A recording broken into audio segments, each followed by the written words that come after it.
Well, good evening, everyone. It's your girl Manina with Legacy BookBar. This is episode 3 of Legacy BookBar Sip and Chat.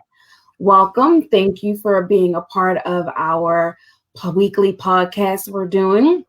If you were here with me last week, you know we had author A.A. Lewis with the 716 series, and then the first episode we have Amanda Chambers. So this week I had to bring someone that was equally fabulous as the two guests before her. So this week we have USA best-selling author N.D. Jones. Welcome to the podcast. Thank you. Happy Friday to you. Happy Friday. Yes, indeed. It is. Cheers to the weekend. I don't have a glass so we can clink to a very much needed weekend. Oh, there you go. You have something right there. I'm empty-handed here. Yes. But yeah, good. We made it. Friday. Yes.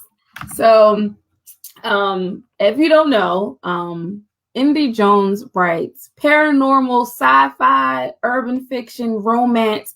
In some brilliant way, she has able to put all of those genres into one book. I have never seen it happen, but this guest here has been able to do it. If you go to our website at www.legacybookbar.com, you will notice that N.D. Jones has quite a few titles in our store. So I'm going to take this time and introduce our wonderful guest. Hello, N.D. Hey, Manina. Thank you for having me here today. Absolutely. It's really an honor. I was looking forward to it. My daughter couldn't wait because she likes to do all of this, and I am not proficient in any of that, and so I gave her the tools of the trade. So she's very happy. Hey, daughter, what's going on? I know, right? But I'm happy to be moms here. Together. Oh yeah. And thank you for inviting me. And thank you for your interest in what I write, and I mean actually a sincere interest. I do appreciate that very much. So absolutely.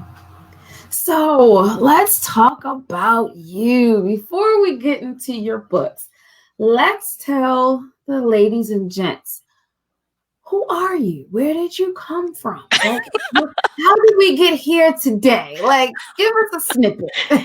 Oh my.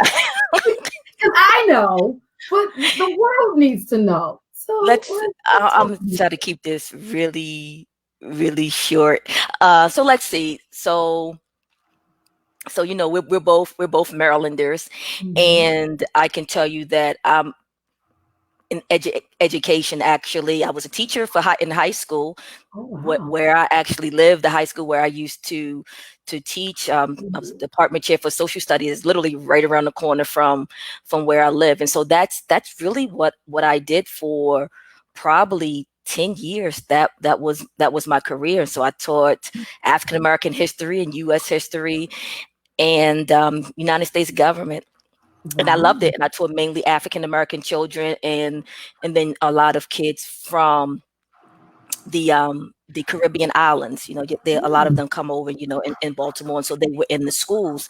And so I do think about that when I write, and just the importance of writing characters of color, writing African American characters, writing characters of the African diaspora, because I do think that is important. And so a lot of my understanding of history or mythology or U.S. history or African American history is really steeped in stuff that I trained in, that I have my graduate degrees in. And so a lot of times I segue that into exactly what it is that I'm writing.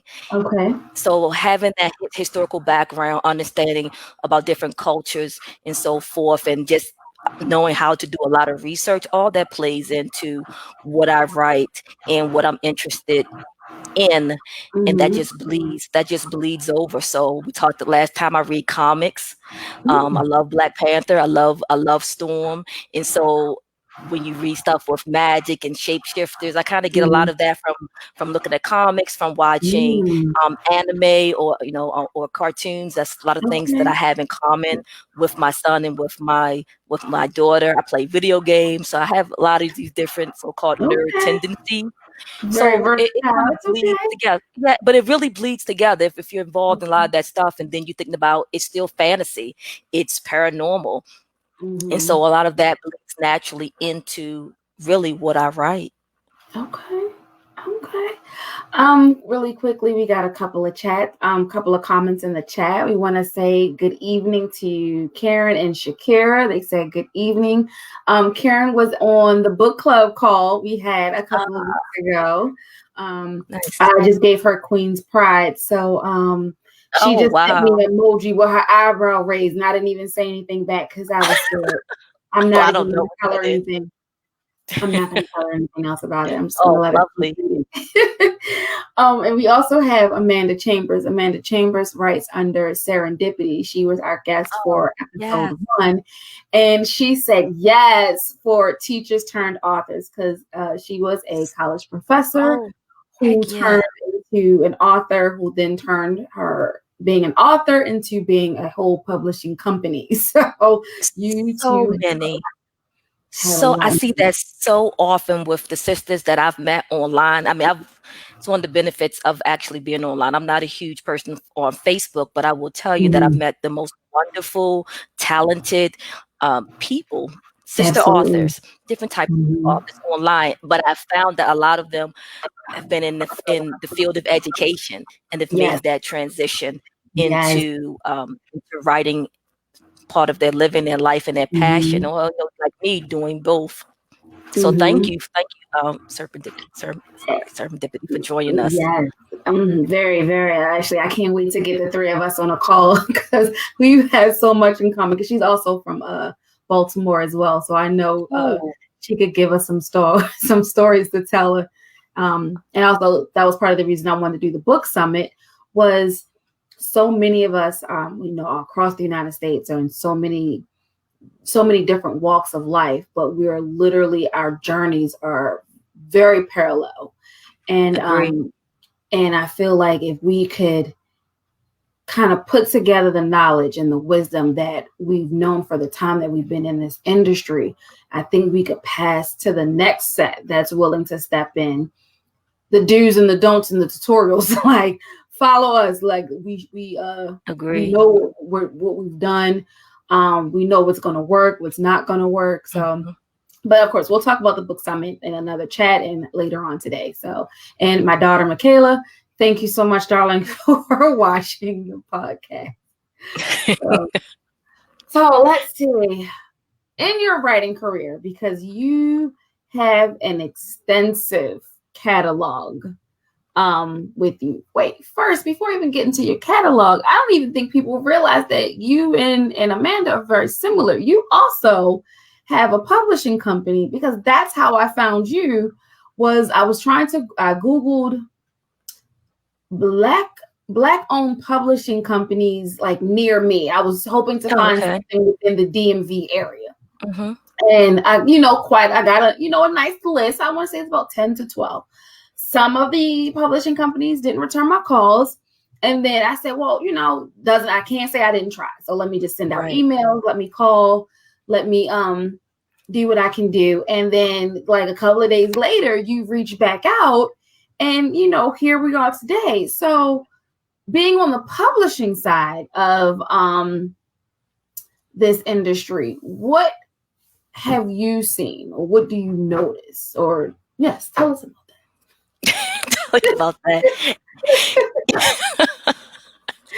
You do what you can, what is reasonable, that is in your skill and knowledge level, and then you that. outsource everything else.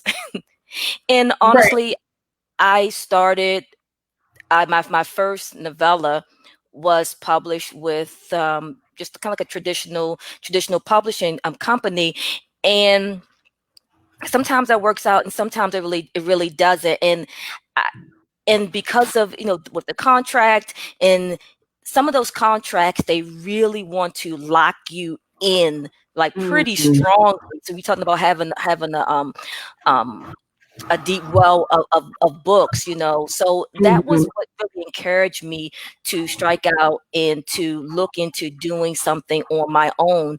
And again, being in education, just being a lifelong learner and student, I know the importance of research. I know the importance of Mm-hmm. like reading. So everything that I want to learn and try to know how to do, I take my time to research that. And I just did exactly that. I have a background, not necessarily in law per se. I didn't go on with the law school, but my background in undergraduate was law and society. So I was familiar with contracts and reading Mm-hmm. stuff like that. So it was really about teaching myself. A lot of times, like you said, you don't always have the available mentors. So a lot of things Mm-hmm. like not always have the network around you, which I think is important, and it saves a lot of time. Oftentimes, it saves definitely a lot of money. So a lot of what I Absolutely. did was really learning something on my own, being patient with myself, believing that I could understand what it was that I was reading, asking questions, calling, whatever Mm-hmm. I needed to do. So everything I did as far as Kuumba publishing, I was able to manage on my own, and it was all about publishing. I look at publishing my own work. So everything that I've done, Mm-hmm. since a couple of books that I published through this other company, have funneled through Kuumba Publishing. I have Okay. not, as of yet, branched out and accepted other authors Mm-hmm. on to Kuumba Publishing. And it's different reasons for that. But I will tell you, especially in the very beginning, the main reason was that I wanted to make sure that I had a very firm and confident grounding in what I was doing as a publisher with my own books before I opened it up Mm-hmm. and had the awesome responsibility of ushering someone else's book. Now I can do that very easily now, but to me, I think it is a big responsibility. And as a publisher, we Absolutely. should be mindful of the fact that someone is putting at least a part of their career in your hands. They're definitely giving you, Mm-hmm. in essence, like this virtual baby that they've worked a lot of time on. And so you have Mm-hmm. to handle that with the proper care it deserves. It deserves a lot of respect. And Mm-hmm. so I said, no, I need to get in there and let my work, my books be the guinea pig, not someone else. And I think I was very mindful of that. And I know eventually when I feel comfortable to really open it up into accept other writers into Kuumba Mm-hmm. Publishing, I feel confident that I will have a lot to offer them because I've taken myself through the necessary paces to understand the business in the way that it should be properly executed. Oh, I think that is amazing. And as a fan of your work, not as the owner that is selling your books, I think you have an amazing grasp and knowledge of this industry. So I know when you are ready to open the floodgates and take on more, I know there will probably be plenty of authors that would be humbled and thrilled to give them their babies to you because you've done an amazing job with your books. um so I am super confident that you could take it and nurture it and give them all of the necessary tools that you've done for yourself and give it to them. So Thank you. I cannot wait to see what you do with the incoming authors when you are ready. I think that is Thank you. amazing. Comments are blowing up today.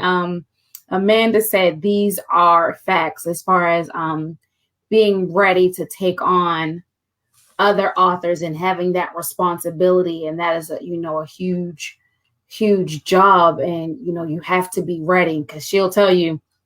I think she mentioned something like that in the first episode was, she started Divine Legacy Publishing because like she was like, I don't want to give my rights up. I wrote this story. Right. I don't know. I need my stuff. And I totally understand it. So, she went that way for her, but it was mostly for her to do her books. And then, being a college professor and working for a traditional publishing company and now on her own, people would send her stuff for to edit, and it was like, well, why didn't you just publish my book? And then that's kind of how she stumbled into it, and now here she is, like 40 plus authors later. But Beautiful. um it was a journey for her. I so can't wait for you guys to talk. That's another chat later on. That's So awesome. give us a time frame. When did you becoming an author in this genre and starting your publishing company? Give us a time frame. When did we start this? My first novella, Fire Fury Faith, that was Okay. originally published in 2012. And I think Oh, the following year, I published the second novella in that series. It's an angel romance series. okay. That was in 2013. But again, and then what I did was I published with the same publishing company Mm-hmm. the first book, the first full-length book in a trilogy. That was my Death and Destiny trilogy. So the first book is the Of Fear and Faith that you have. And so they accepted that book as well. Yes, that's it. And it's like that cover is like not even remotely close to what they did. Not even Okay. remotely close. It wasn't a bad cover. It just could have been tons better. But Understood. so they had three of my books. And I think that book may have been A Fear and Faith may have been originally published maybe in 2014. Yeah, maybe 2014.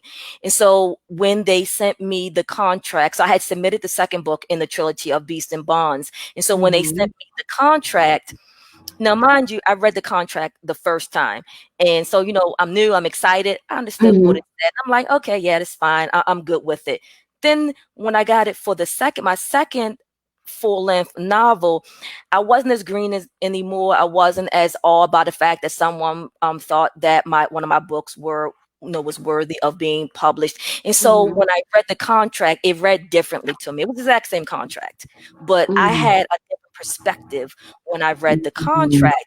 And so when I read that they would receive first rights to not only the third book in a trilogy, but to any spin-offs that may result Oh from that. no.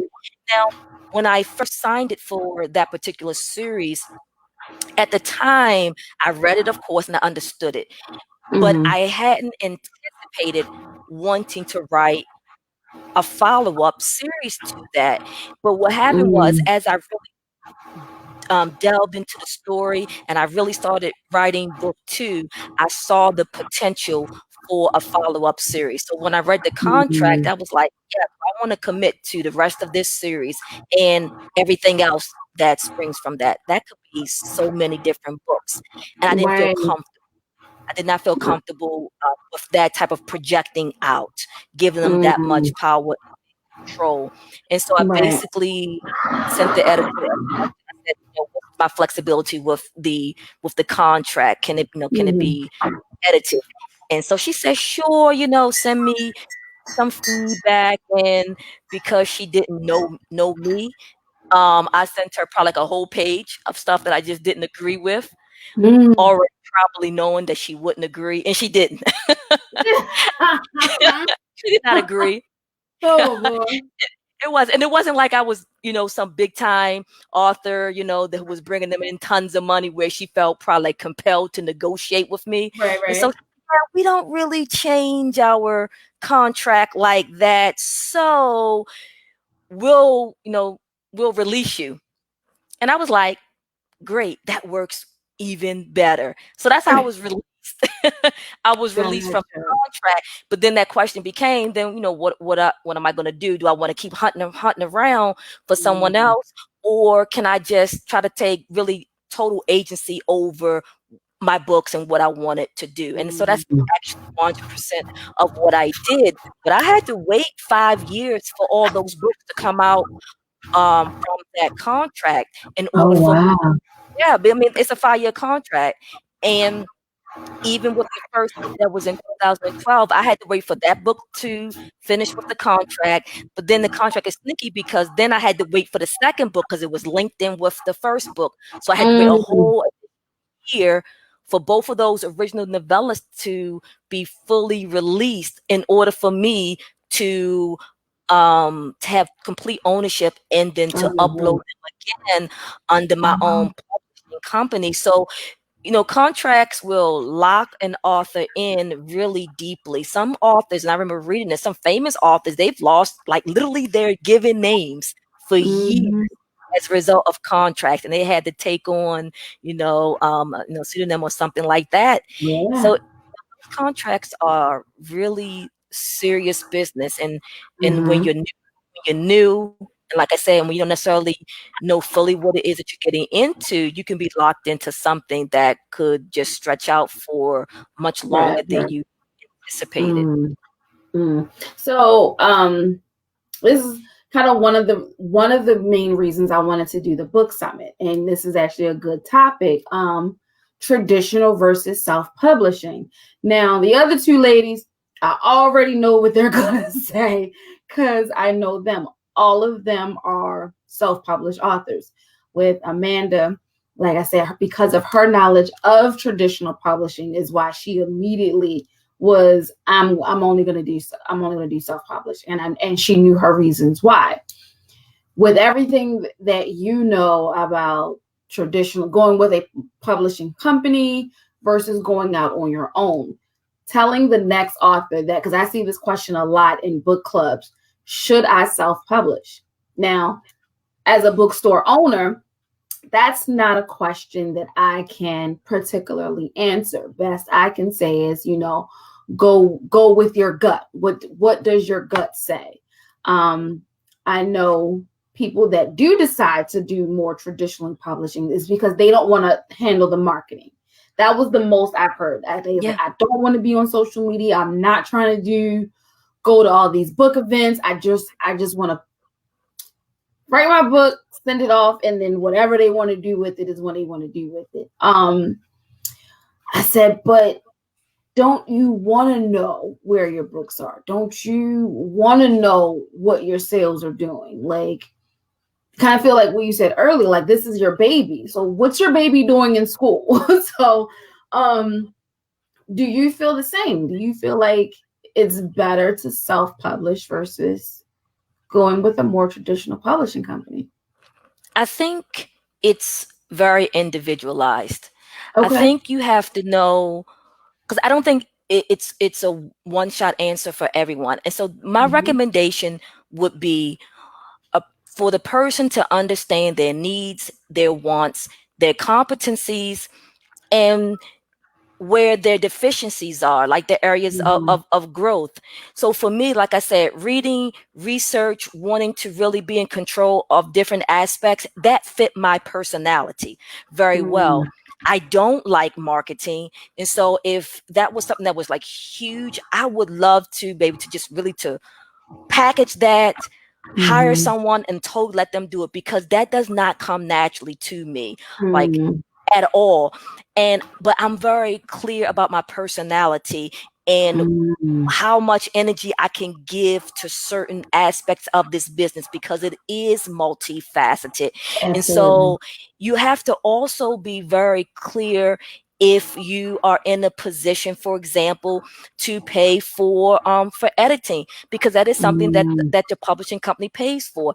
And all editors are not equal, and the range Mm-hmm. of prices can be very cheap, and you may receive very subpar quality Editing. results, Mm-hmm. up to, that's a lot of money. And so again, you have to think about what are all the things that a publishing company offers an author. And if you as a person cannot reasonably duplicate those exact same services, then perhaps self-publishing is not for you.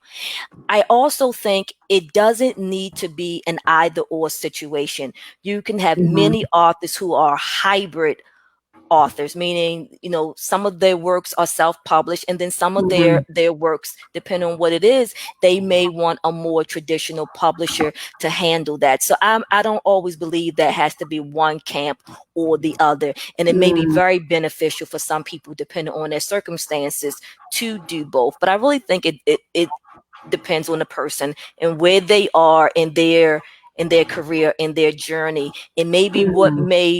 maybe what their needs are now, 2 3 years from now, it may be totally different. So then they may want to shift and do what makes the most sense for them at that time. So Mm, that would be my recommendation. I would never recommend one or the other. I would say know okay. yourself and your capabilities, but also your limitations. Absolutely. That's the perfect answer. I love it. Thank you so much. In this journey of writing, you said you've been in it since 2012. Tell us what's been your biggest success and maybe your failure so far. If you have any. If you haven't, then that's perfectly great. Well, I mean, look, I mean, we all have. I mean, I don't know if you ever like written anything and you submit it, and people like, yeah, no. I mean, That's so not my lane. literally, I think I just submitted this article for doesn't matter, but and it was like, yeah, thanks, but no. I mean, you get that you get rejection letters, no matter how nicely worded, and even if they say we like this part but not this, in the end, it's a no, Oh. and the no doesn't mean it's bad. It makes you feel bad. I'm not saying that. And you feel that because it's still rejection. And then you have to keep moving. You get a review that's not that great. And then you're just like, oh yeah, that freaking sucks. And then you keep moving because you still have Right. to know that it doesn't mean that you're bad at your craft. And everything isn't for everyone. So I've gotten tons of um rejections, and not, like I said, none of it feels good. And if it's something that maybe you could take away that can help you improve, I would say definitely do that. Um, One of my, I guess, high points, every time someone loves my book, one of my books, I always think that's a high point. When someone takes the Mm, time to leave a review, and I mean like really a thoughtful review. I've read some really long reviews, and I'm like, wow, this person actually got it. That makes me feel good. That's not mm, quantifiable. I love that. And it makes it, worthwhile. That's not all that I live for, but it is a right. nice type of validation. And when someone is pleased with it and you've made their day, you made them feel that whatever that emotion or emotion that you was going for. I like that. Um, Mm, some of my books are actually in a few libraries. I know several of them are actually in DC libraries. And so the wow. fact that you had some librarians who thought that my books were worthy enough to be in their libraries, and I participated on a panel at one of the DC libraries with one of their lawyers group, and so I was able to Wow. talk about that.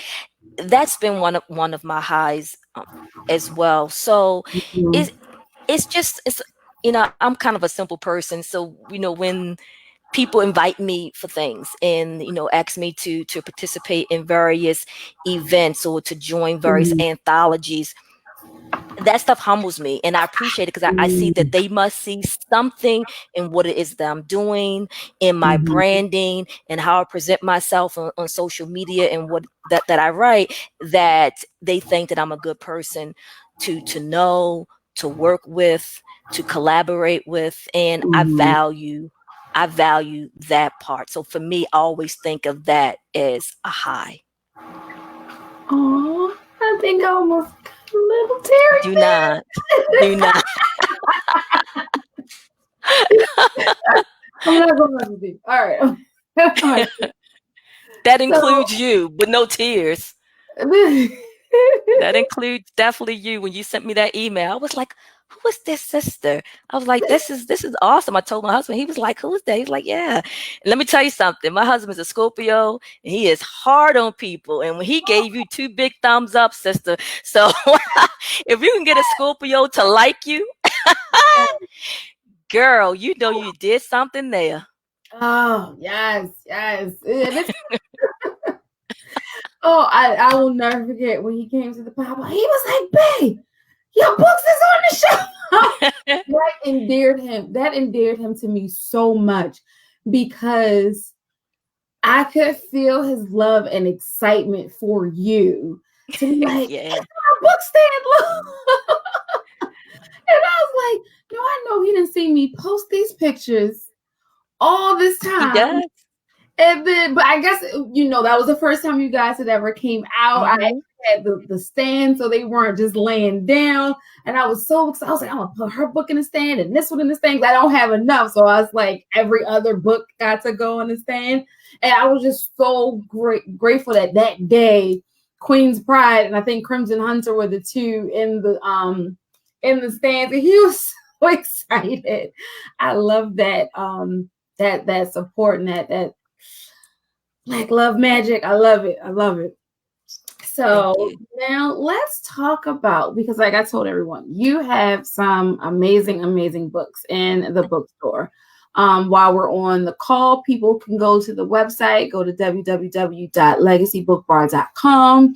And she pretty much has paranormal on lock. So go to the website today and check out all of the books that Indy Jones has in the store. So you earlier brought up um Fear and Faith book 1. So let's talk about this first book. So briefly tell all the fans out there and new fans what this one is about. So that book, it's kind of one of those typical paranormal books that's based on like a prophecy.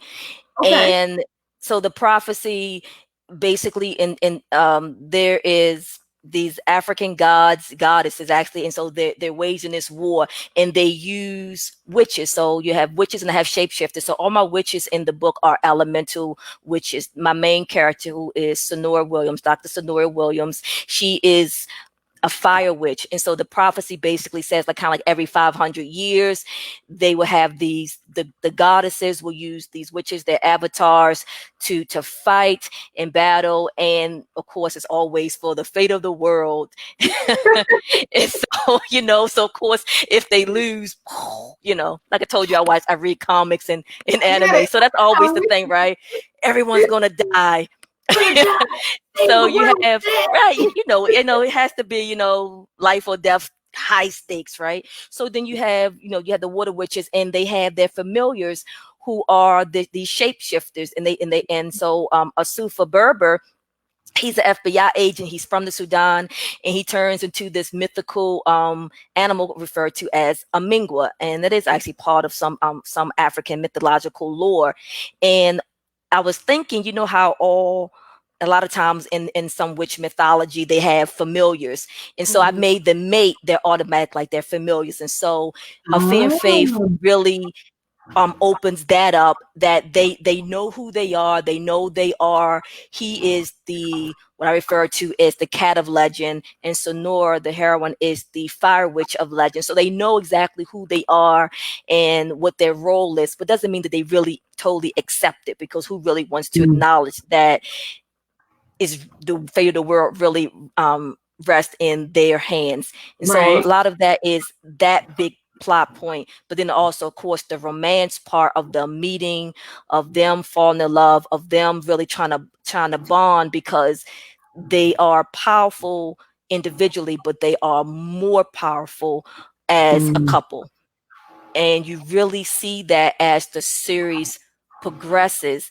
Okay. And I really like that, because when you get to book 3, they've gone through so much, and when they get to this big, this is what we've been building to, you really feel Mhm. they've worked for that and they've earned that, and so it's like huge.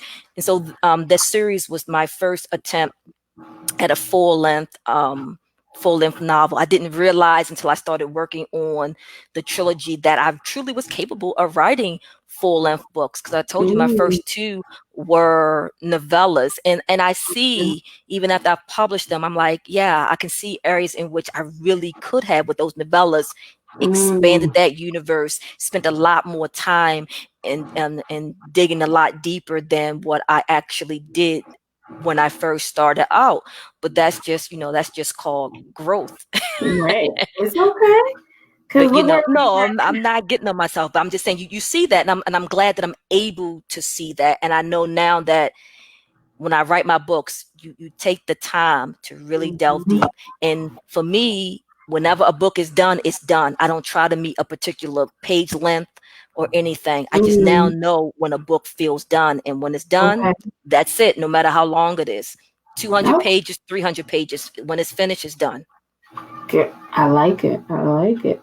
So, those that know that Crimson Hunter story was book of the month for August. And for those that were on the call for that one, that was eye-opening. We had a lot of laughs, and of course, everyone was like, "So where's book two? Like, Hmm. where's that at?" Working on That, that. that was the main question for Hmm. that. So let's show what that one is. And I must say, being at the mall, so everyone knows that I do. And if you don't know, I'm at White Marsh Mall probably twice a month on a Saturday. And I get so many people that stop. It's like they walk by, they see it, they like, wait, what? And then they double back. And it's like, oh my gosh, who did that cover? And I'm like, I don't know. I sell the books. Don't know. I said, but I get it. All of your covers are amazing Thank and you. so detailed. I know with I think it was either I want to say it was actually both Crimson Hunter and Queen's Pride. People bought the book off of the cover. They didn't even read the back. It was and they were like already exchanging money. And they was like, wait, what's this book? I don't even care, whatever. I'm just, and I'm like, okay, like I Okay. can Yeah. tell you if you want me to like quickly give you a synopsis, I can. But literally, your covers when I'm at these pop ups literally sell themselves before they even get to the story. And I've read the story, so I'm like, y'all just don't even know how good this book is without the cover. So let's talk about our August book of the month, Crimson Hunter. So let's talk about that one, my dear. So Crimson Hunter is a Little Red Riding Hood reimagining. So Mm-hmm. basically what I did, I just looked at so many different versions of Little Red Riding Hood, and I thought Mm-hmm. about the different aspects that I wanted to put in based on those different versions. And there are some major differences Mm-hmm. in the versions, because so sometimes if you're not familiar with all of them, you may not see all of the connections. So I Mm-hmm. basically, again, because I love witches, so my heroine Oriana, Mm-hmm. she is a very powerful witch, and so it's a futuristic urban fantasy. So she's a witch, and then you have werewolves. So even though I use shifters, I've never used a werewolf, you Mm-hmm. know, as one of my shifters. And so you basically have a situation in which I explore the dynamics. There's a lot of gender dynamics there, in which Mm-hmm. at one point the werewolves were really the ones who were in control. They were in power. They really subjugated the witches. And so there was a war. There was this big, Mm-hmm. long, drawn out, bloody war between the werewolves and the witches. And then, Mm-hmm. you know, the witches, they won and they were on top. And Mm-hmm. so the society that they then in turn created limited the rights and privileges and movement of the werewolves, because they didn't want a repeat of what happened. But of course, you really can't have a society with that type of Mm-hmm. extreme levels of oppression. So you have this push pull between the hero and the heroine, and the heroine who wanted change, she wanted to keep her people safe, but she wanted to do it in a way that respected her that culture, but you know, elevated the werewolf. So, and of course, when you have that big society change or societal change, which we see now, that's not going to go over nicely with everyone, especially people Mm-hmm. in power. So that's really what you have in this story. And a Mm-hmm. lot, like I said, a lot of it is based on a lot of the um sexism that we have in this society, a lot of the racism we have in this society. So I drew on those two major systems of oppression when I thought Mm-hmm. about my world building for that particular story. Mm. And I must say, as the reader, of course, it was fun because I love that genre. So it was super fun to read. But the thought process that as a reader you go through, because you're like, wait, this is more than witches and werewolves. Like, oh, I see a lot of similarities from 2020 to what was going on in this story. And it was like, oh snap, this, like, it was really deep. It was really deep story amongst the genre. And I don't know. I'm not gonna say I'm the only one, but I love the fact that humans were not a factor in the story. Like, they were in there, but like they ain't count. like, Yep, pretty much. like y'all already messed stuff up. This is not about y'all. Not about I them. love that about that story. So if you haven't read Crimson Hunter and you want to try a new genre or a new author, or you are a fan of this genre, you can go to www.legacybookbar.com and you can purchase. We're going to talk about a few more of Indy Jones's stories. As you know, Legacy Book Bar has some amazing shop codes posted on her website. So I said her like it's not me. Not like, wait, her? So shop codes listed on my website. So, if you spend $30, you get 15% off. And if you spend up to $50, you can get 20% off. And Indy Jones has about 7 or 8 book titles in the store. So you can get your whole fall read collection right into Halloween. Just roll it on in there. And I'm gonna offer something to you right here. I've been thinking about it and I forgot to tell you. So I'm going to give this to you. I'm going to eventually give it to you. So a lot of the books I have original concept art, and I sell it on Redbubble. I sell it on Etsy. So for Queen's Pride, I think you have Dragon Lore and Love, which you'll get, and maybe a couple of other ones. I have some concept art. So I'm going to give you several 4x6s for the books that you have. So for anyone who purchased the book, they can get a free concept art picture that they can have. They can frame it, use it as a bookmark, what have you. But it'll be my gift to you and your gift to them. So next time we exchange, I'll make sure you receive those. Oh, who doesn't like free gifts, guys? Exactly. Who doesn't like it? That is amazing. Thank you so much. Make sure I get 2 for myself. That's just for me. That's just for me. But no, that is amazing. Thank you so much. And I will definitely I'm back at the mall October. Oh, wait. 2 vending, October 3rd and the 4th. So we need to make sure that we link up so we can get those books for October 3rd. And we're almost neighbors. So anyone that purchases this evening, we'll make sure we get those out to you in the next week or so. Okay. Most definitely. I have them. Just got to get them to you, like you said. I have them all right. I've been thinking about it. I already had a lot, so I ordered. I just didn't tell you. I ordered some more after I came to her house and made her walk like a block to get books. But okay, so funny story, right? A lot of my authors, especially the ones that are local, they all say, is there a way we can like meet up somewhere so I don't have to pay shipping because we're like a zip code away? And I'm like, yeah, sure. Not a problem, right? So Indy and I, we were discussing like how we were going to get the books. We was like, are we going to meet up this library? Trying to find out the library was like in the middle of where we both live, right? So again, we met up. Everything was great. And then I was like, hey, I'm home. I think this was during COVID. Was this during COVID? Most definitely. Yes. Like right during COVID, right? So I was like, well, I'm home. I'm not going to work right now. COVID's kind of crazy.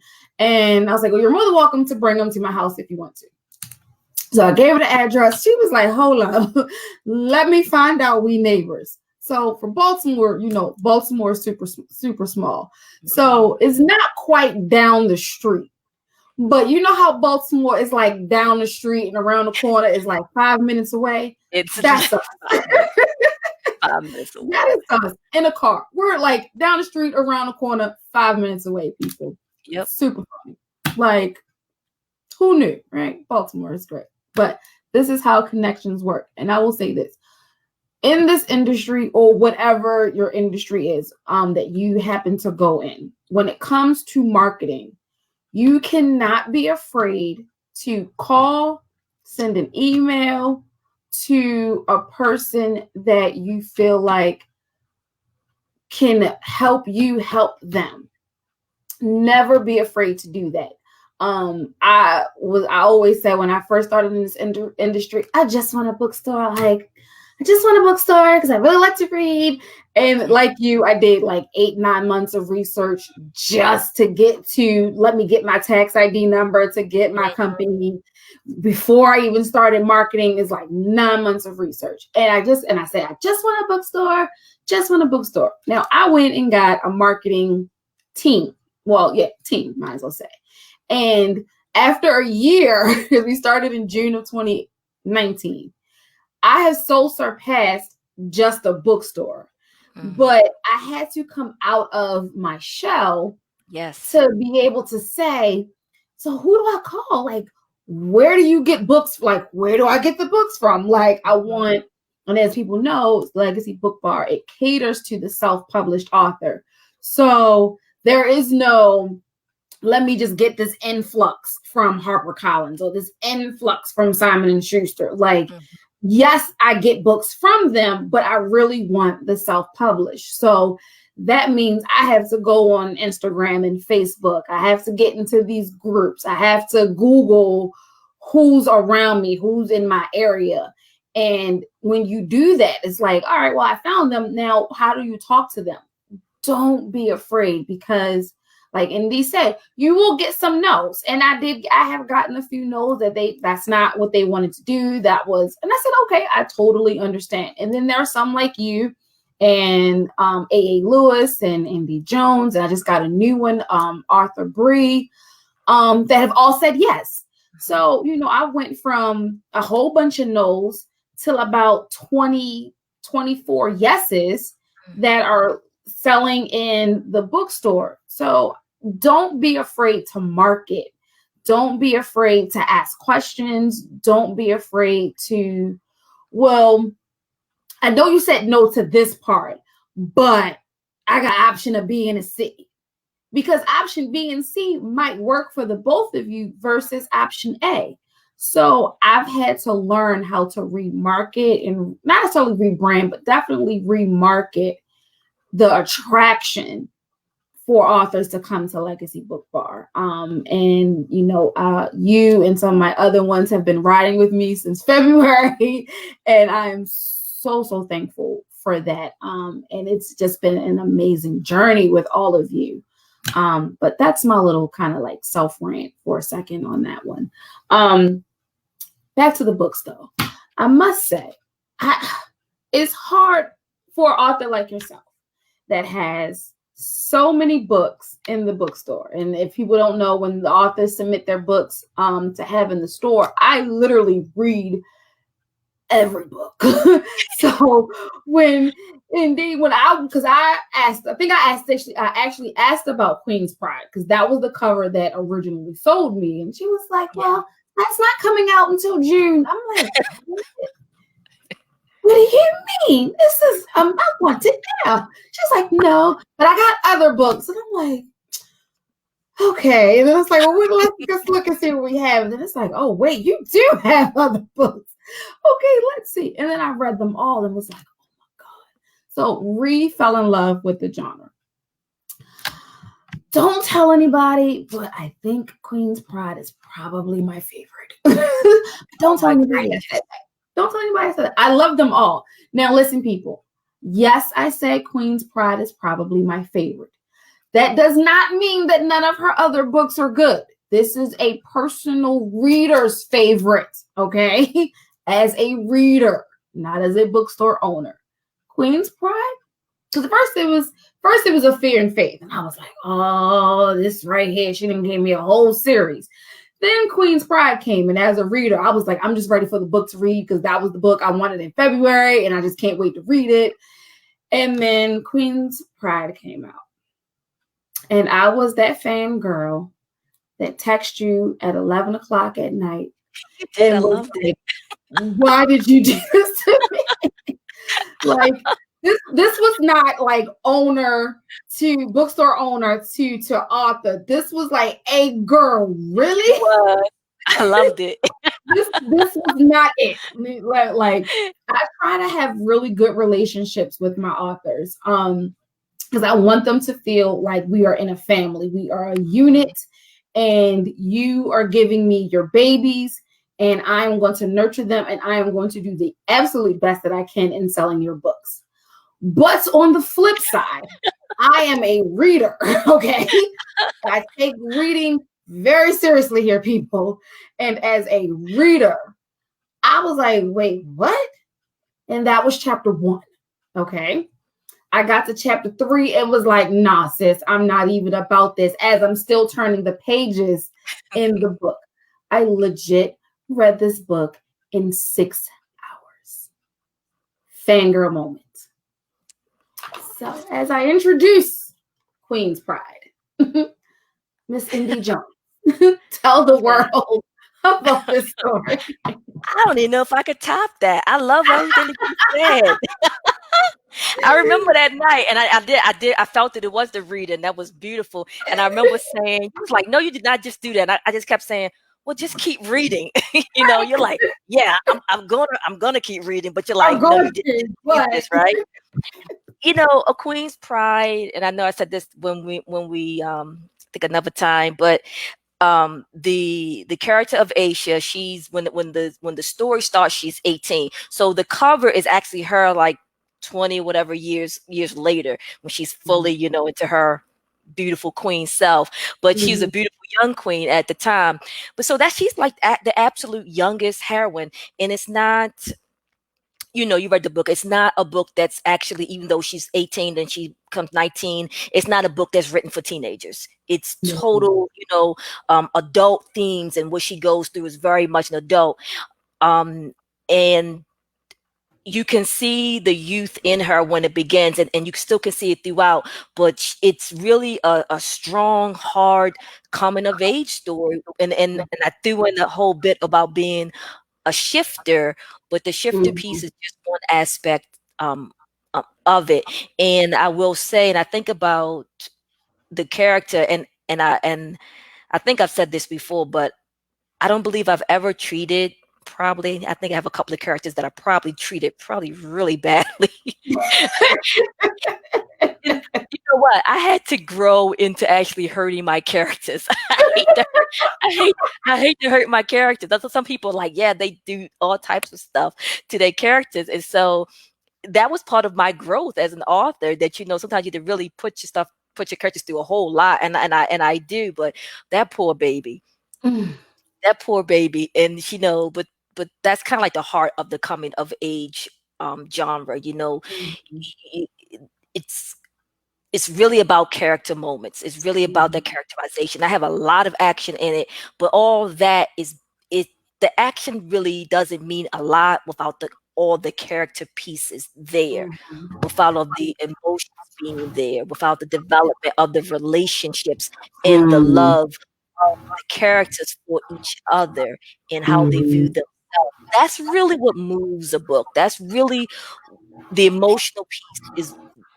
That's what makes people invested in the story, Mhm. and why it could pay off for people, maybe why something may not pay off for them. Mhm. But I did enjoy writing that story, and again, because of my history background, because of my political science background, a lot of it is truly based on the Native Americans, what happened with this country, the whole idea of colonialism, the whole idea of Mhm. manifest destiny. You're just slowly pushing the indigenous people of this country further and further Mhm. off their land. The amount of violence that was done to them Mhm. to secure this nation we call America, and the same thing with Mhm. with Mexico and the reform of the border. So I put a lot of that into the story. So I'm writing this week, started last week actually. I just started writing part two, that story. So I did a Mm, lot of research on the Indian Removal Act. And I put a post on Facebook, and I really don't always put like political stuff on Facebook, mhm, really much at all. But I had just read, and I already know about it, but it's something else when you just refresh it in your soul, right? So I'm reading mhm. it, and it's pissing me off, you know. The, the violence and all the awful things that was really done to them, and just the Mhm, forced removal, and the amount of people who were just murdered, just straight up mhm, genocide from Columbus stumbling upon, Cuba. Started with that. mhm. Millions and millions of people. And I think we don't remember that. We truly forget that. And Yeah. when we minimize it and we don't view it as a genocide, I'm like, it absolutely is. Right. So in the follow-up, I go back in time and I look at the shift that's being moved off that land. And a lot of that is really based on what happened with the indigenous people of this country. And Mm, so that story for people okay. who read it. And if you haven't read it, when you read it, you see that that is a very important character in Aisha's life and in the story. And the way it Mhm, ends, I started to slowly segue into what's mhm. that. So really that's what I'm writing now. And so I go back Okay. and to look at, because she lived during that removal, Mm, she push did. west, from the east to the west. So that's her Mm, trying to really maneuver that and figure out exactly everything I'm going to write. I'm just two chapters in, so okay. see how Well, it I goes. must say, I knew by the end of the book, I said, and I'm so glad that you said that she's going to be book two, because as a reader, I'm like, oh, she gonna have a story. It's because you knew she was holding something in. I can't even imagine how you're gonna weave that story together. But she was definitely a character that the readers know she's gonna have a. I'm gonna need some tissues because I know she's gonna have a Yeah, story yeah. to tell. I already know. Um, It's going but to be tears and a lot of blood because uh, Jesus. I'm already Oh, thinking about who she's going to kill. That's so terrible, oh, but it's true. Like, but everybody. and Okay. I know. So It's all right. uh, we'll see. I I'll see know you in January. I know in the book club we were joking. It came up when we were talking about a Queen's Pride, and I said but one of my girlfriends, she was on the call, and she was like, "So what is it? What?" I said, "Well, you love this genre, so you're going to love the book." And I said, from friend to friend, the best description I can give you is this is a very grown up version of The Lion King. Very. And I said, and she was like, what? I was like, that's all I'm going to say. It is a very grown up version of The Lion King. If you remember, if everyone has seen, if you were a 90s, like early 90s baby, 80s baby with me, you remember The Lion King. You remember the first one. This is the grown up version of The Lion King. Take that information with wherever you decide to go. But hopefully it'll take you to the bookstore. You can go purchase that book so we can all talk about it at the next book club. So that's what you Yes. want to go. And then you'll get your free 4x6 of the fan art for Queen's Pride. So hey, you get a lot for that. So now also people don't know that, also you write modern romances. And you do have a couple of modern romances in the bookstore. So what made you shift, I should say, shift, funny, Yeah, yeah. to that genre that's not paranormal? This is also can be found at the bookstore, people. Yeah. www.legacybookbar.com. I love that book. I do. I do. I do. I'm not even getting to the stories I can tell you about that book, but I love that book. It started so she's referring to my Styles of Love trilogy. So I've been Mhm. involved in several anthologies. One of them included, it was just an author's romance, and Mhm. I was just like, well, let me try. I always write romance, but I just never wrote straight romance because I like, blood and gore. But so I just decided to try it, and because it was a novella, I figured it wasn't a huge time investment. Mhm. So I wrote the perks of higher ed, and it was published as Mhm. part of this, like I said, this office romance, um, Mhm. something in the suit. I can't even remember what it's called now, but something in the suit. But when I wrote it, I had when I Like wrote it, something I to had, see.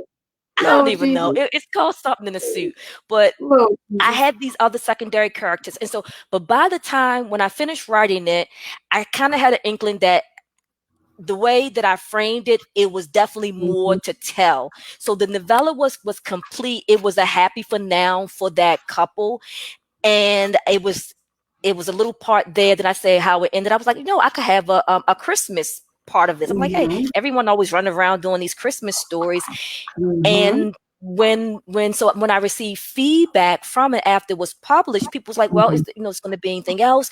And the main thing they wanted to know, which is the book that you showed up, the show, the gift of second chances.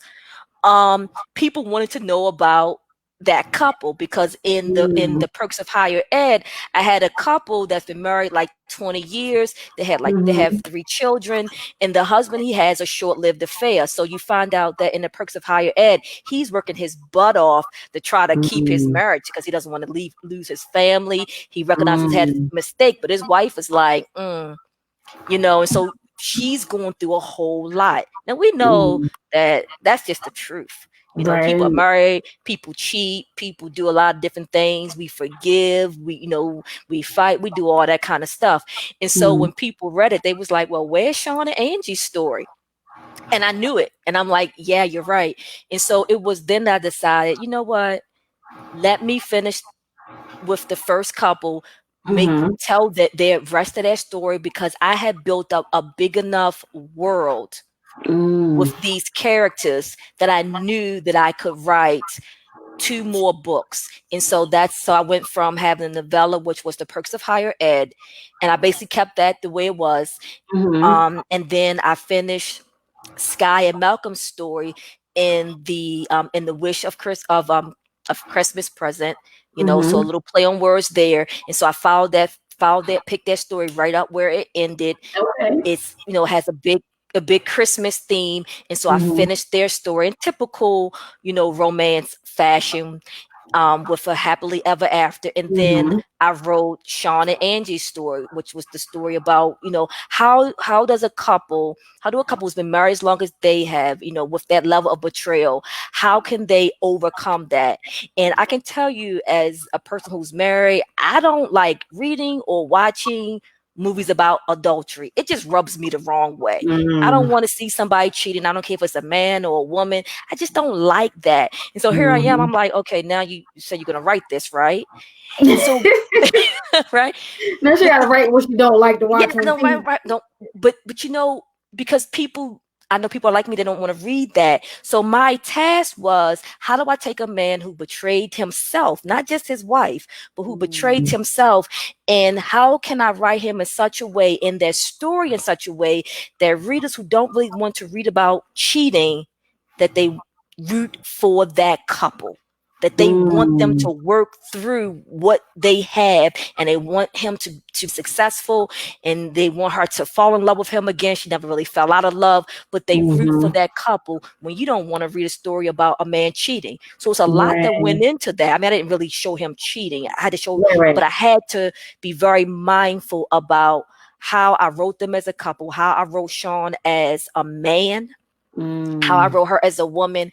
And I took a lot of time with their counseling, because people Mm. don't realize people stay together after affairs, but doesn't mean they know how to be together in a healthy way. So when I talk Right. about putting a lot of research into what I write, I Mm-hmm. researched a lot with counseling, with infidelity, a lot about cheating, a lot of Mm. stats on it. I mean, we Wow. probably, as just regular people, we know that we tend to forgive more with adultery than men. Absolutely. But knowing we know when it's difficult for us, we can forgive more if we think it's just about sex, but if we think it's about the feelings too, And the it emotions becomes more behind it. difficult. Mm-hmm. Yes, it becomes more difficult. A man, he don't really kind of care. You sleep with Yes. somebody else, he's less inclined to forgive. But it's Forgive. all different. Absolutely. Yes, it's all different types of stats out that I looked at, research that I did, and I tried to seamlessly as best I could to really naturally embed it into that story. So I said I really love that story. I think it speaks to a Mm. lot of people because you have people who can be on both sides. I actually I asked people when I was writing it, I created a series of questions in a Google form, and I said, "Hey, Mm. for people maybe who've been victims of a cheating partner, or Mm. if you were the one who engaged in the cheating, and you have people who've done both." And so I had a series Mm. of questions, and I asked them, "Tell me your story." And believe it or not, I had people who went to the forum and they told me their story, and I didn't really clean it up that much because I don't like changing people's Mm. words. And if you read the book, in the back of the book, you'll see the questions and you see what people had to say on both sides. You know, are they able to forgive? What does that really mean? And how do Mm. they move on? And the whys and the what's of. And people were very honest. And I just included it. It's in the paperback version and it's also in the ebook. Mm. But it is one of my favorite books because I think it's just real. And but I think it says that there are reasons if you stay after an adulterous affair, you have to know why you're staying, Mm. and if you're going to forgive a person, you have to truly forgive them, Mm-hmm. and know what it is Absolutely. that you want. And counseling can definitely help. And I think sometimes in the African American community, we poo-poo that stuff. Mm-hmm. Even when we stay together, and it's not always healthy, but people don't always know how to be married. We marry all the Very. time, but doesn't mean that we come into that situation prepared to really be married Absolutely. in a healthy way. And we stumble through it. I know I Mm-hmm. did. Maybe probably you did, and a lot of other people did. And you try your best. And if Mm-hmm. especially, heaven forbid, if you haven't had great examples growing up.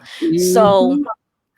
I do. I love that book. I love that trilogy, and I'm really quite proud of it. I won't. I'll probably write a few more contemporary romance. I have another one that I'm going to write with another anthology. The theme is a masquerade. I have no idea what I'm writing. Okay. I have no idea what I'm going to write.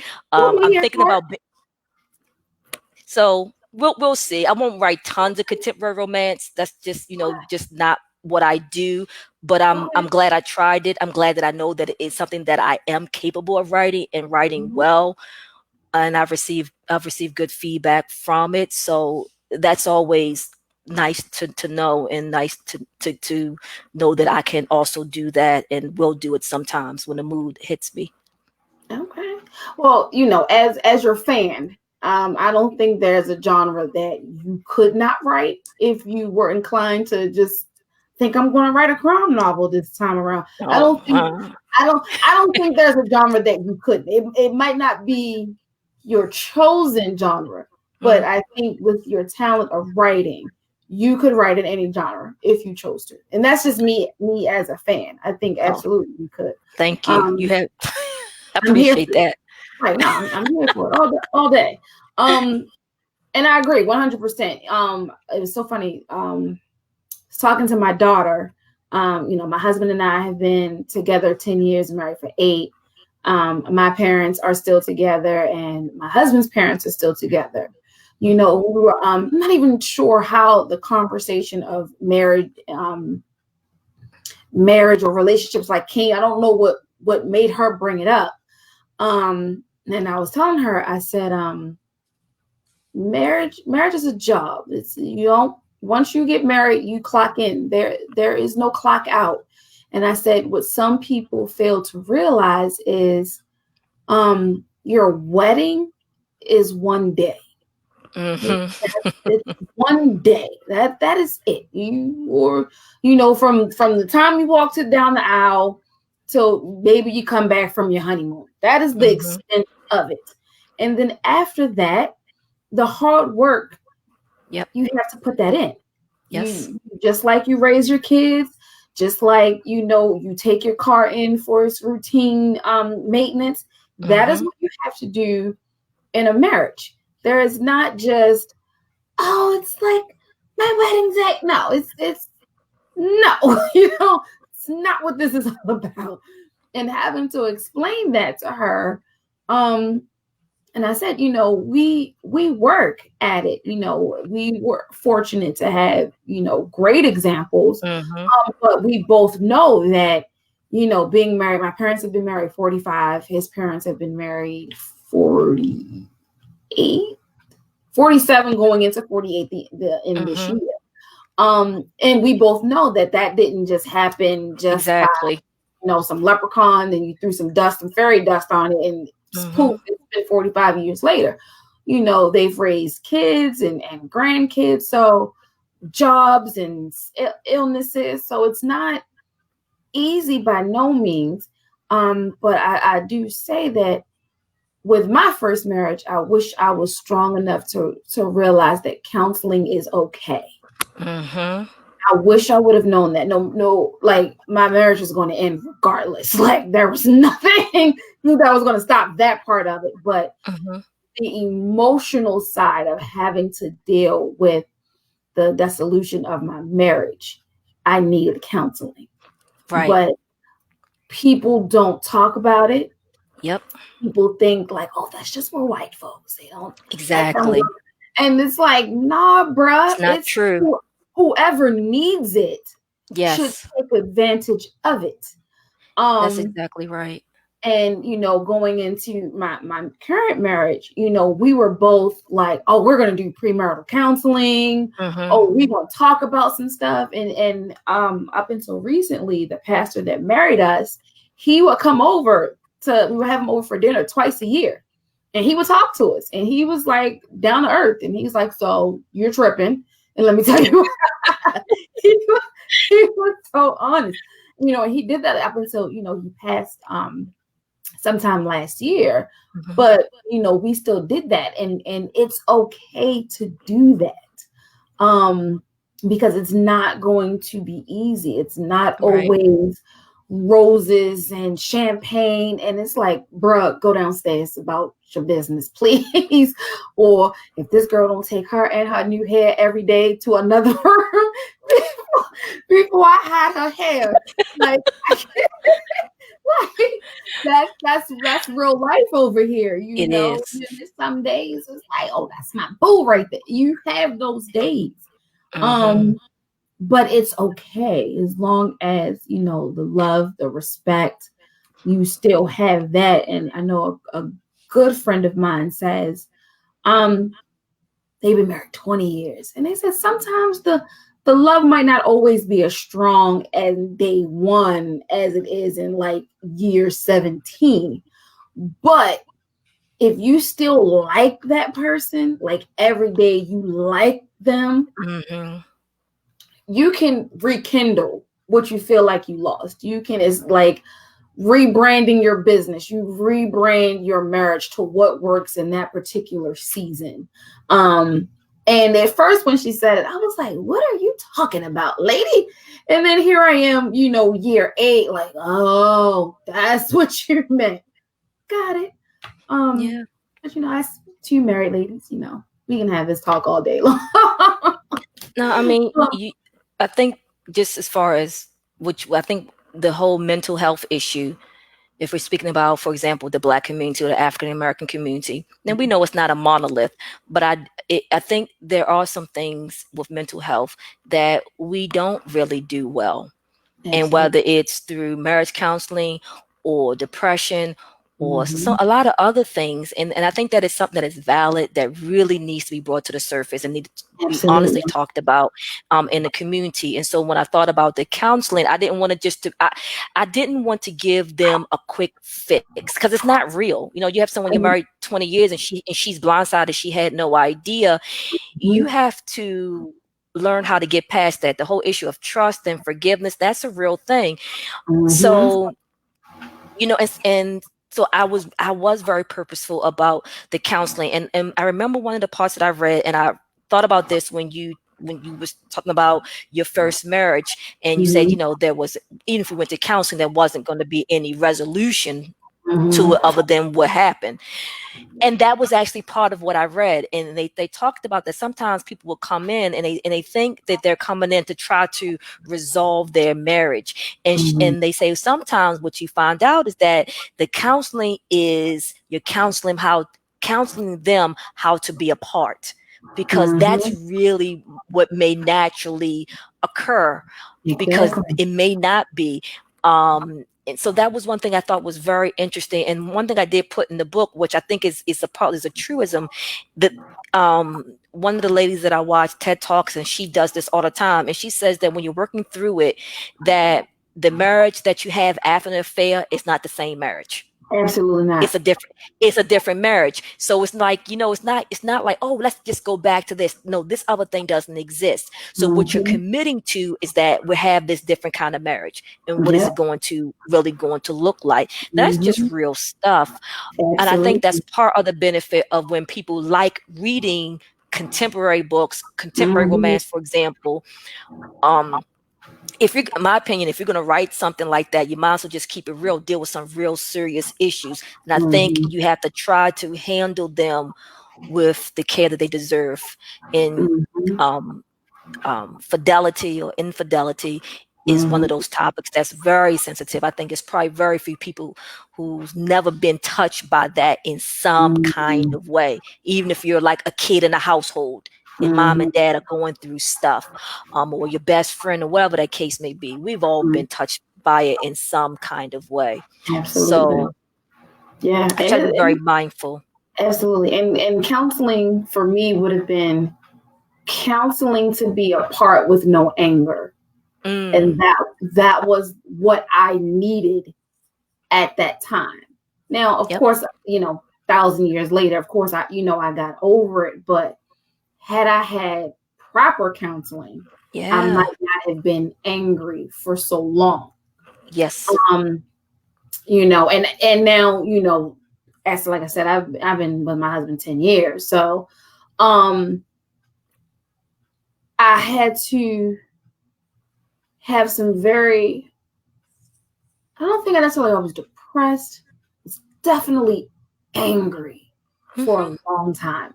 And it's Sure. okay to be angry. Not necessarily violent, because people sometimes get violent and angry as synonyms, and they're not. You can be angry and not violent. And that's where I was. I was angry. I was very, very angry. But I didn't need to be angry for so long. And, Hmm. that can play into mental health if you let it fester. And I Hmm. could see that happening. Hmm. But we'll talk about that later. We don't want to depress everyone with our depression of marriages and all that wonderfulness. Let's go to some of the comments.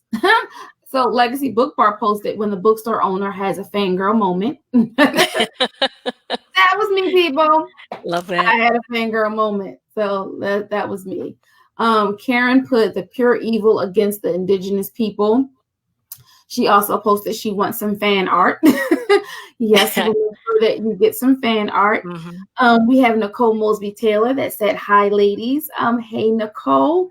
Nicole is our wonderful, wonderful founder of Empowered Women in Business International, which I Wow. happen to be vice president of the local chapter here in Baltimore. Thank you. Yeah, a lot of hats here. A lot of Hmm. hats here. Thank you so much, Nicole, for tuning in. I remember when I joined Empowered Women in Business, and of course, I'm coming in as a bookstore owner. And one of her things, she's like, I'm going on a mission. I want to read 12 books this year. And I was Mhm. like, okay, which actually kind of helped out because then COVID happened. So, like, why Mm. and then she's super excited because now she's like, all right, so I know you do monthly book clubs, so Mm. I can get the monthly book from Yeah. you. I can join the club, and I can knock a book off my list. So Mm. yeah. So Nicole has been a super big fan of Legacy Book Bars book club, and she said, and you wear them so well. And Your yes, hats, my mini hats, hence your why I had many hats. in my hair because my hat, There you my hat go. don't always fit. No, it's good though. And if anyone is looking to join any empowerment groups, especially for like-minded business women, if you are a professional businesswoman or you own your own business and you are looking to join a sorority of sisters to pass knowledge and resources, be a part of community activism, community projects, and to help a fellow sister, please look Mm. into joining Empowered Women in Business International at www.ewbiradio.org. Put that in the chat. So I've had you for like an hour, and we had a lot to talk about. That is great. Um, It did. so we've talked about a few of your books. We have, we're going to hopefully have family and friends that are going to share this broadcast. What would you tell an inspiring author? Yeah. I need more frame for that question.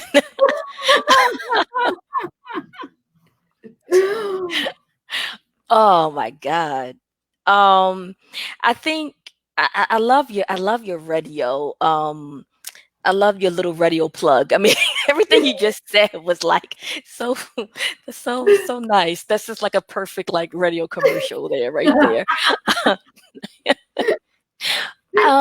I think, you know, finding a network of peers, I Mm, think is important. I mean, it's a lot of different things that I know I could say as it relates to a new person, but mhm, um, in not, admitting that you don't know everything, being willing to learn, to put in the work to learn, and to ask questions, to put yourself out there. I think a lot of what you said as well in the beginning about sending emails, not afraid to kind of like make that social media presence. And I say that from the perspective of me being an introvert. I mean, I'm like a big time introvert, and so every mm, time I do certain things, it's like I have to push because it's that there are things that comes naturally for my personality, and there are things that do not. And I think that's just true for everyone.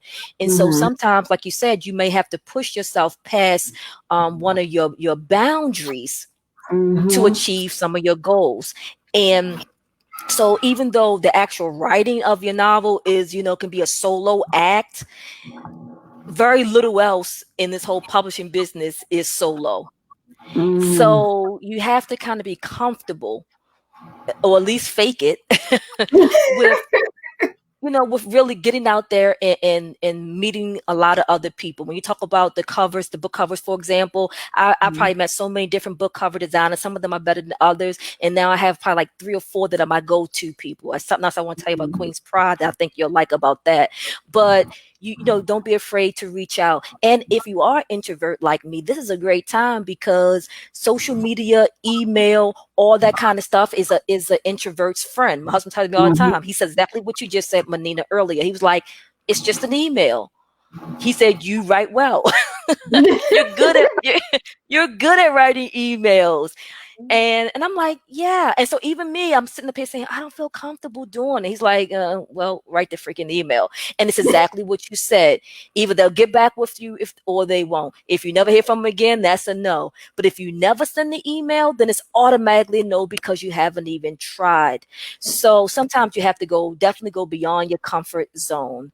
Find that network of people. people, find your tribe, and it doesn't happen overnight. It definitely takes time, and I think that's another thing. Mm, You have to be patient. And I saw a quote one time, and I think it's important. It says something to the effect of, "Don't compare your beginning or middle to someone else's end." And that's hard. mhm. It's hard in this business not to compare yourself to other people because you see Absolutely. it. It's all around you, especially It's when you're on so social easy. media. And sometimes you don't give yourself enough credit for what you have done, Mhm, even if it's not comparable to someone else, because they're on a different type of journey and you're on mhm, yours. And so I have to remind myself of that too. So I'm not saying it's something that I don't still grapple with, but I know that mhm, I have to be mindful of it, because sometimes you have to be your own cheerleader. And I am fortunate that mhm, I have my family who are my big cheerleaders, my children, my husband. I'm mhm. fortunate, but you have to also be your own. So it's a lot that goes into it. Absolutely, absolutely. So, of course, outside of Legacy Book Bar, if someone was interested in Kuumba Publishing or just wanted to maybe like follow you on social media, where can readers find you? Yes. So I do have an author website, and that's Indie Jones Paranormal Pleasure. It's really long.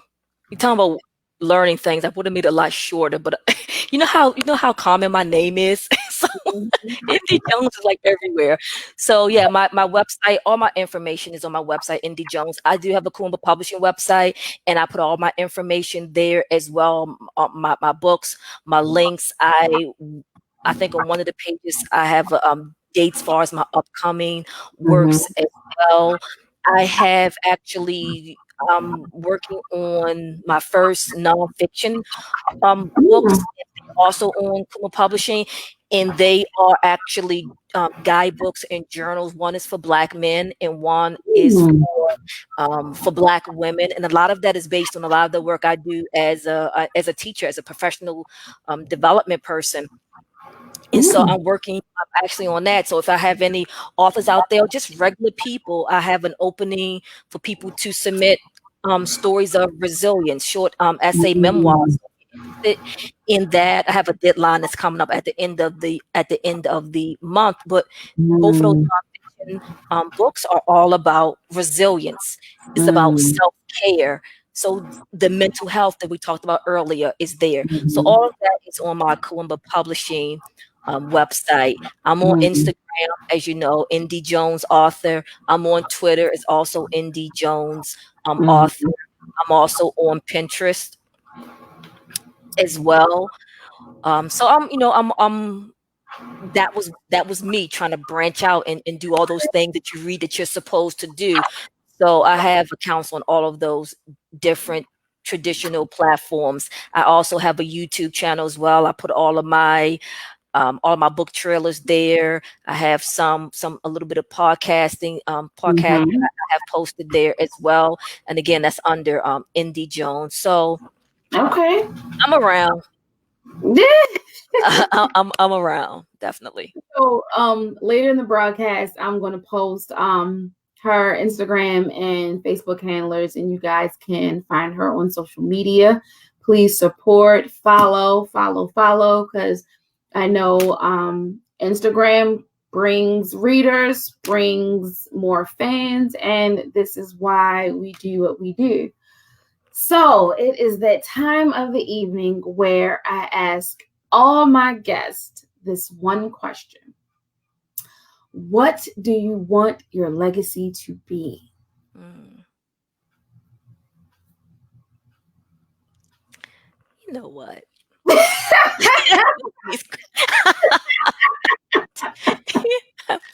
I really don't like you. No, But you love me. I do, and you said it with such a beautiful Oprah Winfrey voice.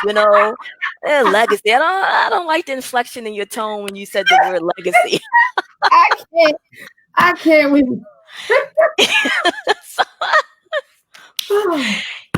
girl, man, that hits me in the heart actually, and it isn't anything that I think about on a daily basis at all. It's a lot of different things, but if it's about the writing, I want to write. Honestly, I write books that move me. Okay. I write stories that I want to read, that I want to tell, and even if I do it in a fantastical way, So if I'm talking about racism in a certain way, if I'm speaking of colonialism or sexism, or the Trail of Tears in a certain way, I think Mhm. that's important for people to know. I don't think we have enough stories, like that. Mhm. And if you can package it in a really fantastical, paranormal, entertaining way, I love that. I like combining the things that I enjoy reading with the academic knowledge that I have. And so Mhm. sometimes, like you said, people don't always realize it's an academic little twist to it, but it really is. And I don't know if that's if that's what I would think of as like my legacy. I think that's important. I want to write something that people respect, that they enjoy. But sometimes I think about that legacy. A lot of it involves my children. Mm. I know that's not, and I see them, and my daughter started college this year, and she's been sitting here, she's doing her work, and I love that. But that's part of it, because it's not just your children. You do want something for yourself. And so when you talk about, I have a lot of books, you know what? I don't even know how many. I literally forget, because that's not my purpose. I don't think, oh, I want to have 100 books. I want to have 50 books. I want to have this. I want to write good stories. I want to write something that moves people. And when I finish a story, if I feel good about it, because I have my own high standards, then I know that it's a job well done. And if it's Mhm. received well, that's icing on the cake. And I know that may seem like a trope or a cliche, but it's really true. I know when I put something out and it feels good when I finish it, and I know that I did a good job and I put a lot of effort into it, that holds a lot of weight and value to me at a Mhm. fundamental level. And that's Mm. just part of just my whole ethic. And so that Mm. that is what's worthwhile. I don't get caught up in how many books Mhm. I've written. I value the value that I put into it and what I was able to develop. I love it. I love it. Thank you for not killing me over the signature question. Thank you so much, Indy Jones, Of for course. being a part of Legacy Book Bar Sip and Chat. Those that have tuned in, I hope you enjoyed our segment today. Next Friday on the 25th, we will have author Maureen Mays, our poetry author. She will be on the episode next week. She also has 3 books in the store. The color of the House of May. She has Married It's Complicated and Love Still Smiles on Dark Days. So we'll be talking about her and her 3 books. Um, Legacy has a lot going on, so I hope people are Good. excited. Legacy Book Bar will be back at White Marsh Mall on October 3rd. And then the very next day, October 4th, Legacy Book Bar will be at the Baltimore Black Expo. I want to say the hours are either, I think it's 12 to 5 or 1 to 6. I think the times changed a little bit due to COVID. But once I get the flyers, I will make sure I post. So you can purchase Indy Jones, Maureen Mays, and quite a few other authors. You can catch me at the pop up. You can catch me at the Baltimore Book Expo. You can purchase directly from the website and use those shop codes until September 30th. There's not too many places you can't find me. So, Huh? one good thing about having, like, quite a few things about having a lot of self-published authors is right now in this time that we're in, everyone is into buy black, supporting black Mhm. owned. Well, with Legacy Book Bar, you have a black owned business that features black authors with black characters. Lots of them Yep. are coming from black publishing company. So when you just purchase one book, you are literally supporting multiple black owned businesses with Mhm. that one purchase. Mhm. So it's not oh, let me support Legacy Book Bar. We are super grateful and thankful for you purchasing, but the Indy Jones, the Amanda Chambers, the Mocha Memoirs Press, who has 6 or 7 book titles in the horror genre alone in Legacy Book Bar, and they are Black authors. So that right there is a Black-owned publishing company, Black-owned Black authors, Black-owned bookstore. Like, you were so almost supporting a 3-in-1 with one book purchase. So I know I can speak for Indy Jones and myself. Thank you so much for your support of the store, of the author themselves. Thank you so much. As you know, Legacy Book Bar also has virtual book clubs monthly. And next week, we will be talking to Elena Simone, who is also a Baltimore native, and we will be talking with her on our website, The Concrete King. So if you haven't purchased, please feel free to purchase today. That way you can be ready for the book club on Saturday. If you are friends or family of any of the authors that are featured for the book club and you've already purchased the book, please still feel free to support and be a part of the book club. You can RSVP for September, and there are 2 book clubs in October we're having. So big things are coming to Legacy Book Bar. Stay tuned to Instagram, Facebook, and Twitter for all of those news. Again, thank you so much, Indy Jones, for being a part. All the comments and questions from the chat, thank you so much for being here with us. Everyone, you have an amazing night. Enjoy your weekend and still be safe. You guys have a nice night. And until next week, I will see you later. Good night, everyone.